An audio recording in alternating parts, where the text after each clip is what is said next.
Hey everyone, this is AJ from Mobius, and today we're going to demonstrate how to uncrate the Mobius MBX Bucker.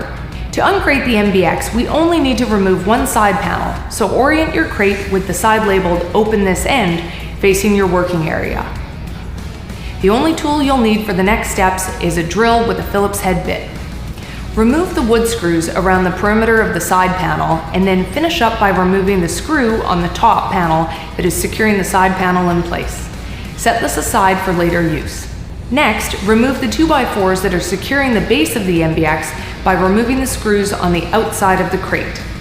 There are 2 screws at the ends of each 2x4 that need to be removed. Remove and set aside the box with the cleaning die plates for the bucker. Now we're going to use the side panel as a ramp to roll the MBX out of the crate.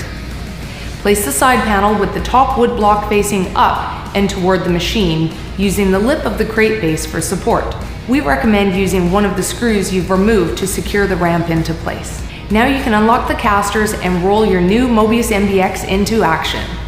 For more information on the Mobius MBX Bucker, including the user guide and other instructional videos, please visit mobiustrimmer.com.